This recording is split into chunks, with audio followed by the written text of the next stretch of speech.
तो your teacher classes में सभी बच्चों का स्वागत है। और आज हम लोग बच्चों अध्याय 8 मानव पर्यावरण अंतःक्रिया लद्दाख प्रदेश में जनजीवन, ठीक है, हमारी दुनिया का अध्याय 8 पढ़ने वाले हैं क्लास 7 का।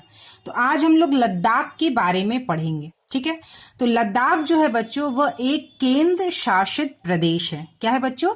लद्दाख जो है वह भारत का एक केंद्र शासित प्रदेश है जो उत्तर में काराकोरम पर्वत और दक्षिण में हिमालय पर्वत के बीच है, ठीक है। तो आज हम लोग लद्दाख के बारे में पढ़ेंगे कि वहां जो लोग रहते हैं उनका जो जीवन है और जो पर्यावरण के बीच में अंतःक्रिया यानी आपस में वह अंतःक्रिया किस प्रकार करते हैं और वहां का जनजीवन कैसा है, इसके बारे में हमें पढ़ना है, ठीक है।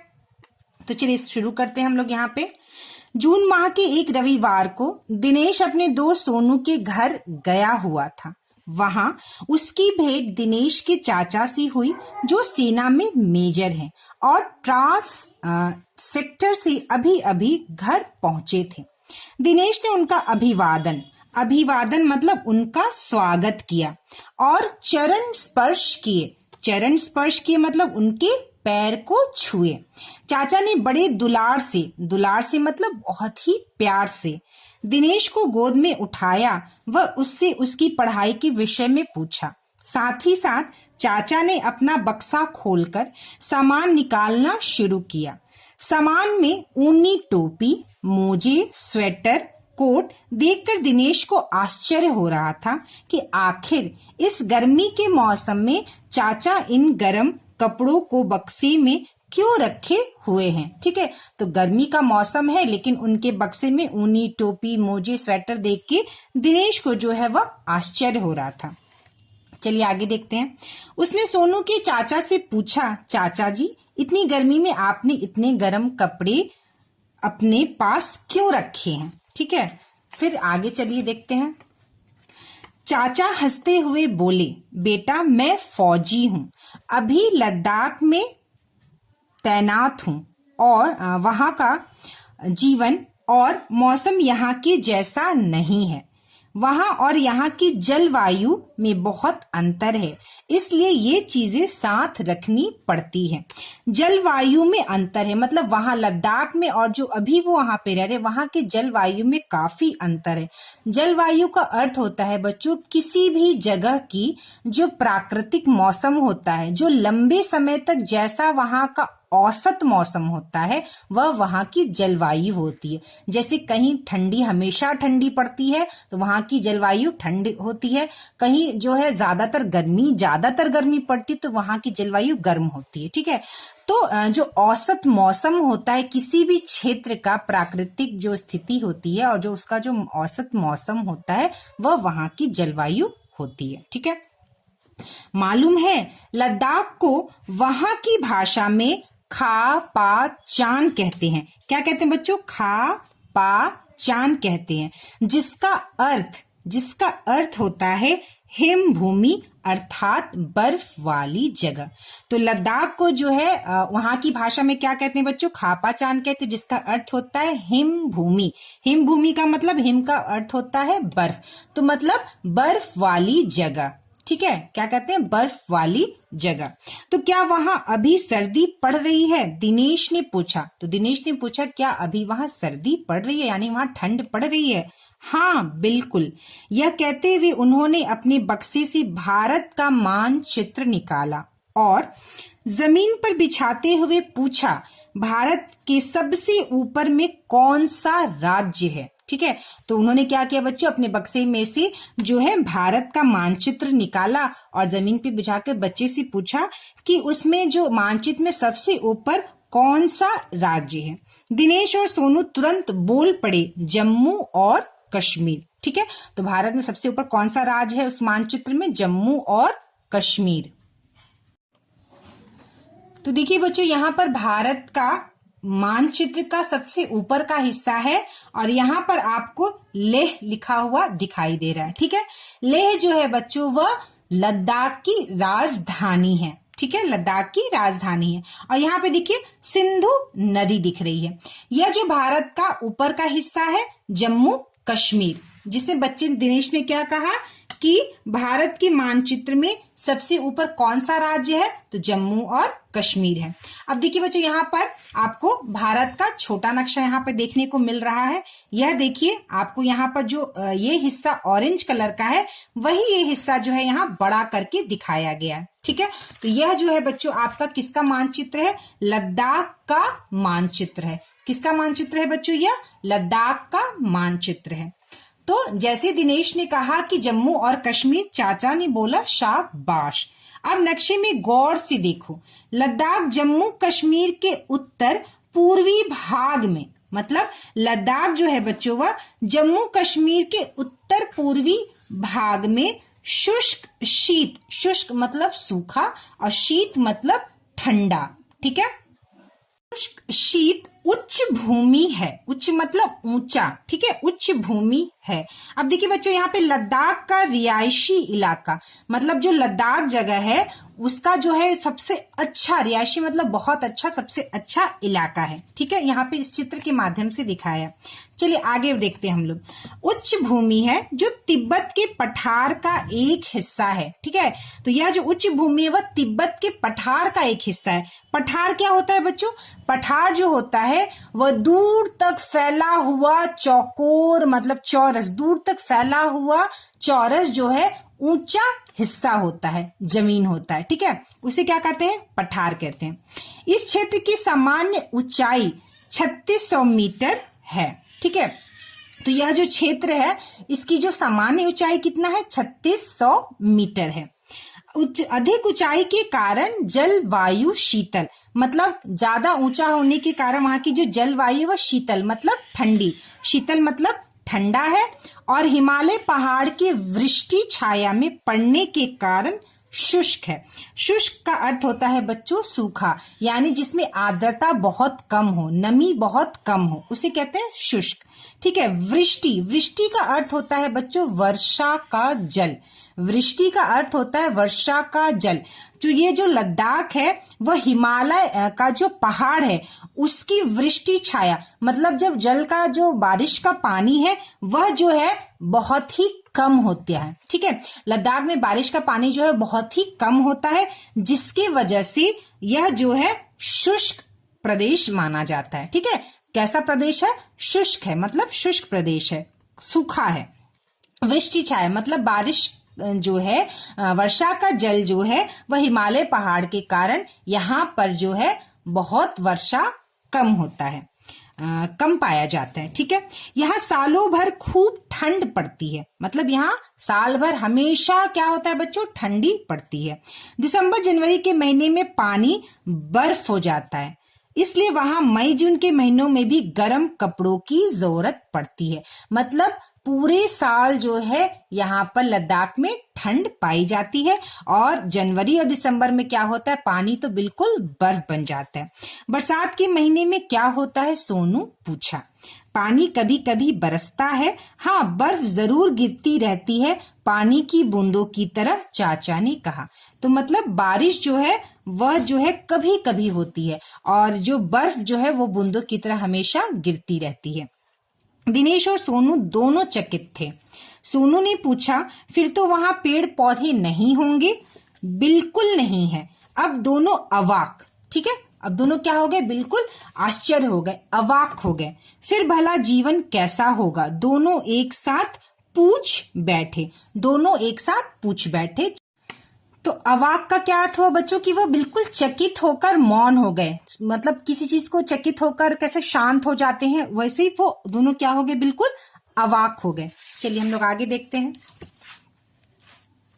बेटे, उच्च शुष्कता के कारण प्रदेश उजाड़ है। उजाड़ का अर्थ होता है बच्चों वीरान, ठीक है, बिल्कुल भी वीरान।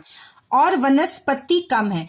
वनस्पति का अर्थ होता है बच्चों जमीन पर मौजूद पेड़ पौधे लताएं जो होती है उन्हें वनस्पति कहते हैं। तो वहां की जो वनस्पति थी वो क्या कैसी है बच्चों, वह कम है, मतलब वहां जो पेड़ पौधे घास जो हरे भरे होते हैं वो बिल्कुल भी कम है।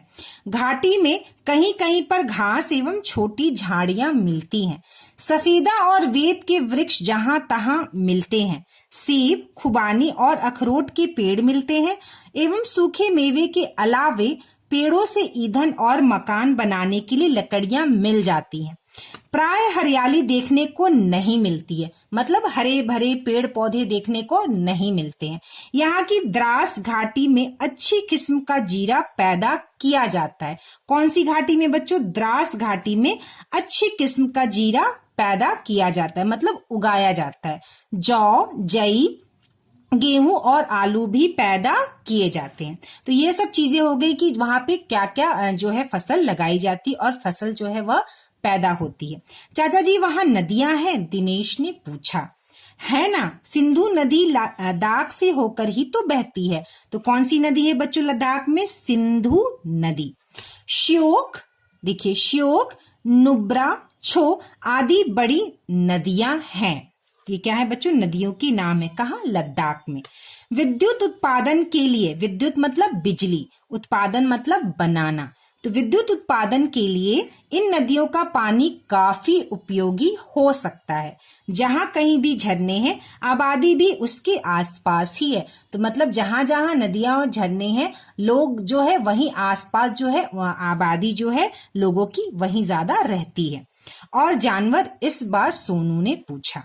यहाँ याक, कौन सा जानवर बच्चों? याक। यहाँ याक नामक जानवर मिलता है जो भैंस से मिलता जुलता होता है। इसके दूध का उपयोग पनीर और मक्खन बनाने के लिए करते हैं। किसका बच्चों? याक का उपयोग जो है वह दूध का उपयोग पनीर और मक्खन बनाने के लिए किया जाता है। इसके दूध का उपयोग, किसके? याक का। जंगली भेड़े, कुत्ते और जंगली बकरियां भी मिलती हैं। इन पशुओं से दूध, मांस, खाल प्राप्त करते हैं। भेड़ एवं बकरी के बालों का उपयोग ऊनी वस्त्र बनाने के लिए होता है। यहाँ कंबल, टोपी, लोइया, कपड़े और ऊन से बने जूतों के कुटीर उद्योग है। तो वहां पर कैसा है बच्चों? कुटीर उद्योग है। कुटीर उद्योग को आप कह सकते हैं बच्चों की छोटा उद्योग। जैसे कुटीर उद्योग की अगर आप समझना चाहें कि कुटीर उद्योग किसे कहते हैं, तो जैसे मान लीजिए किसी परिवार के सदस्य जो है किसी भी काम को, किसी भी चीज को उत्पादन जो करते हैं या बनाते हैं कि कोई भी चीज, तो वो पूर्ण रूप से या आंशिक रूप से परिवार के लोग ही उस काम को करते हैं। ठीक है, उसे कुटीर उद्योग कहते हैं। जैसे आप ये भी कह सकते हैं कि कुटीर उद्योग जो है वो घर में ही किसी काम को हम उत्पादन करते हैं, बनाते हैं, या किसी भी छोटा व्यवसाय करते हैं जिसमें कारखाने की जरूरत नहीं होती है। दूसरा, इसमें जो उत्पादन करता होता है, मतलब जो बनाता है, वह स्वतंत्र होता है। ठीक है, वह अपनी पूंजी अपने हिसाब से लगा सकता है और जो वहां का जो उसका जो कमाई होता है वह खुद ही उसका अधिकारी होता है। तो उसे क्या कहते हैं बच्चों? कुटीर उद्योग कहते हैं। ठीक है चाचा जी, वहां सड़कें कैसी हैं? बच्चों की उत्सुकता बढ़ती जा रही थी। मतलब उत्सुकता मतलब उनको जानना था कि वहां उनके उसके बारे में और जानकारी चाहिए थी। ठीक है, तो उत्सुकता बढ़ रही थी। चाचा ने थोड़ी गंभीरता से कहा, वहां आवागमन की सुविधा बहुत ही कम है। आवागमन मतलब आने जाने की सुविधा, वहां से आना और फिर जाने की सुविधा बहुत कम है। लद्दाख का प्रमुख शहर लेह है। कौन सा है बच्चों? प्रमुख शहर लेह है, जो सड़क मार्ग और वायु मार्ग से जुड़ा है। ठीक है, वायु मार्ग मतलब जैसे फ्लाइट के मार्ग से जुड़ा हुआ है। वायु जो है, जैसे वायु मार्ग क्या होता है? फ्लाइट जो जाती एक जगह से दूसरी जगह। रेल तो वहां है नहीं। राष्ट्रीय राजमार्ग संख्या 1 लेह को जोजिला दर्रा से होता हुआ कश्मीर घाटी से जोड़ता है। तो वहां जो राजमार्ग यानी राष्ट्रीय राजमार्ग, जिसे हम NH कहते हैं, नेशनल हाईवे कहते हैं। ठीक है, तो वहां का जो राष्ट्रीय राज्य मार्ग है, जो नेशनल हाईवे है, ठीक है, वह संख्या जो है 1 लेह जो है, यानी जो शहर है, लद्दाख का जो प्रमुख शहर लेह है, को जोजिला दर्रा से क्या करता है बच्चों? कश्मीर घाटी से जोड़ता है। काराकोरम दर्रा कश्मीर को तिब्बत से जोड़ता है। तो काराकोरम दर्रा क्या किसको जोड़ता है बच्चों? कश्मीर को तिब्बत से जोड़ता है। यह दर्रा लद्दाख से होकर गुजरता है। तो बच्चों ये दर्रा किसे कहते हैं? देखिए, काराकोरम दर्रा, ठीक है, यहाँ पे भी है जोजिला दर्रा। तो दर्रा जो होता है बच्चों, वो पर्वत या पहाड़ों के बीच में जो जाने का रास्ता होता है, यानी आवागमन का जो रास्ता होता है, आने जाने का जो रास्ता होता है, पहाड़ के बीच में यह एक तरह का प्राकृतिक रास्ता होता है, प्राकृतिक मार्ग होता है, ठीक है। यानी पहाड़ के बीच में कुछ ऐसे प्राकृतिक मार्ग होते हैं जिससे आप उस मार्ग पे चलकर उस पहाड़ को आप पार करते हैं, उसे क्या कहते हैं बच्चों? दर्रा कहते हैं, ठीक है। तो काराकोरम दर्रा कश्मीर को तिब्बत से जोड़ता है। यह दर्रा लद्दाख से होकर गुजरता है। बात समझ में आई बच्चों? दर्रा किसे कहते हैं? पहाड़ या पर्वत के बीच जो रास्ता होता है, उनके बीच में जो कोई भी प्राकृतिक मार्ग होता है जिस पे चलकर या आते हैं या जाते हैं और पहाड़ को पार करते हैं, उसे दर्रा कहते हैं। लेह से मनीला तक एक सड़क रोहतांग दर्रा से होकर गुजरती है। कौन सा? रोहतांग दर्रा, जिसमें बहुत बड़ी सुरंग बनाई जा रही है ताकि सालों भर लद्दाख का शीर्ष भारत से संपर्क बना रहे। हम सैनिक तो अक्सर हेलीकॉप्टर से ही आवागमन करते हैं, ठीक है। तो यहाँ पे जो वायु मार्ग की बात हुई बच्चों, वह हेलीकॉप्टर से जो है वायु मार्ग से वह लद्दाख से आते हैं और जाते हैं, हेलीकॉप्टर से ही आवागमन करते हैं। पगडंडिया ही आवागमन का मुख्य मार्ग है। तो पगडंडिया ही जो है क्या है बच्चों? आवागमन का मुख्य मार्ग है। पगडंडिया तो हम समझते हैं जो हम लोग चल के पतली पतली होती है, जो चल के जाते हैं। बाप रे, सोनू बोला, वहां के लोग कैसे होते हैं चाचा जी? क्या हम जैसे? हाँ, वहां के लोग भी हम जैसे ही होते हैं, लेकिन उनका कद छोटा, कद मतलब उनकी लंबाई, और शरीर सुडौल होता है। वहां के निवासी ईरानी और मंगोल प्रजाति के हैं। ईरानी प्रजाति के लोग बाल्टोरो कहलाते हैं और ये मुसलमान हैं। तो जो ईरानी प्रजाति के लोग होते हैं उनको क्या कहते हैं? वो लोग कौन होते हैं बच्चों? मुसलमान होते हैं। जबकि मंगोल प्रजाति के लोग बौद्ध धर्म के अनुयायी, मतलब बौद्ध धर्म को मानने वाले होते हैं और उनके ही धर्म पर चलने वाले होते हैं। लद्दाख में बौद्धों के कई बड़े बड़े मठ हैं। इन मठों को गोम्पा कहते हैं। हेमिस थिक्से लामा यूरू प्रसिद्ध बौद्ध मठ हैं। पता है, इन मठों को चारों तरफ से रंग बिरंगे झंडे पताकों से घेर देते हैं, क्योंकि इनकी मान्यता है कि इन पताकाओं में लिखे संदेश हवाओं के साथ सीधे ईश्वर तक पहुंचते हैं। तो इन मठों में जो है झंडा पताका पे कुछ संदेश लिखकर, जो भी हमारी इच्छा होती है, वहां के लोगों की जो इच्छा होती है, वह अपने संदेश पे, पताका पे संदेश लिख देते हैं और वह घेर देते हैं मठ को। और उनकी मान्यता है कि जब हवा चलती है तो यह जो है सीधे ईश्वर तक जो है उनके संदेश पहुंच जाते हैं। यह कहते हुए उन्होंने बक्से से डिब्बा निकाला और पेड़ा निकालकर दोनों बच्चों की ओर बढ़ा दिए। ये पेड़े याक के दूध से बने हुए हैं, खाकर देखो। सोनू और दिनेश ने पेड़े ले लिए और खाते हुए बाहर खेलने चले गए। दोनों आपस में ये भी बातें कर रहे थे कि एक ही देश में कितनी अलग अलग जल परिस्थितियां और जलवायु है, ठीक है। मतलब एक ही देश में कितनी अलग अलग परिस्थिति है और अलग अलग जलवायु, कहीं गर्म है तो कहीं ठंडी होती है, कहीं बारिश होती है, और वह औसत मौसम अलग अलग होता है। व्यक्ति किस तरह प्रकृति के साथ जुड़ा हुआ है, सचमुच प्रकृति हमारी कितनी मददगार है। क्या आपको नहीं लगता कि हम जिस वातावरण में रहते हैं वहां के जानवर, फसलें, कपड़े, वनस्पतियां जलवायु के अनुकूल ढालने में हमारे सहयोगी हैं, ठीक है। तो मतलब हम जिस परिस्थिति में जहां रहते हैं और उस परिस्थिति में रहने के लिए हमारा जो वातावरण है वह हमें मदद करता है वहां के उस रूप में हमको ढालने के लिए, ठीक है।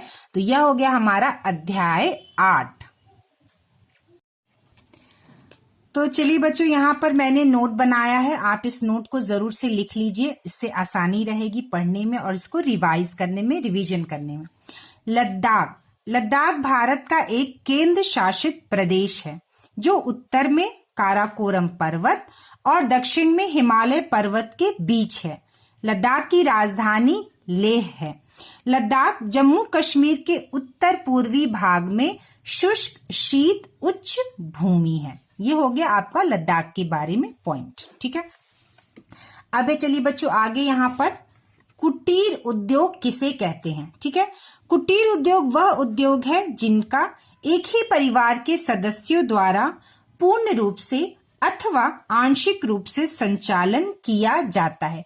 मतलब किसी के घर या किसी परिवार के सदस्य जो है, कोई परिवार जो है किसी भी चीज का उत्पादन शुरू करता है, उसे या तो पूर्ण रूप से पूरी तरह से करता है या वो थोड़े रूप से, मतलब कम आंशिक रूप से करता है, उसका संचालन करता है, मतलब उसको, उस उद्योग को वह करता है, तो वह एक तरह का कुटीर उद्योग होता है। या परिवार के लोग न होकर के 2 या 4 लोगों का संगठन होता है, कुछ लोगों को मिलकर जो है संगठन बनाते हैं। वह संगठन जो है 2, 3, 4, 5 लोगों का भी हो सकता है, इससे ज्यादा भी हो सकता है। तो संगठन बनाकर जो है कुटीर उद्योग करते हैं, ठीक है।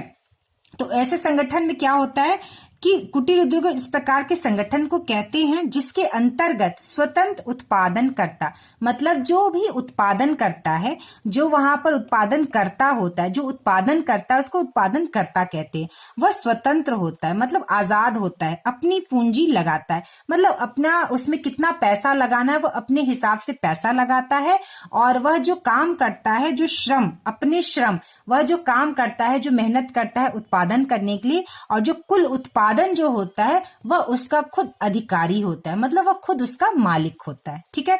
जैसे कुटीर उद्योग के उदाहरण क्या क्या हो सकता है बच्चों? मधुमक्खी पालन, दूध उत्पादन, पापड़ और अचार बनाना, अगरबत्ती बनाना, ये कुटीर उद्योग के कुछ उदाहरण हैं, ठीक है। अब है हमारा नेक्स्ट पॉइंट क्या है बच्चों? यहाँ पर देखिए नेक्स्ट पॉइंट है दर्रा किसे कहते हैं। तो इसकी परिभाषा क्या लिखेंगे? पर्वतों एवं पहाड़ों के बीच पाए जाने वाले आवागमन के प्राकृतिक मार्गों मतलब रास्ते को दर्रा कहा जाता है। ये वे मार्ग हैं जिनसे होकर पहाड़ों को पार किया जाता है, ठीक है। तो पहाड़ के बीच जो रास्ता होता है जिससे चलकर हम पहाड़ को पार करते हैं उसे क्या कहते हैं बच्चों? दर्रा कहते हैं। और ये जो रास्ता जो होता है वो प्राकृतिक रूप से पहाड़ों में पाया जाता है, ठीक है। तो नेक्स्ट वीडियो क्लास में बच्चों हम लोग क्या करेंगे? इसका अभ्यास करेंगे, ठीक है।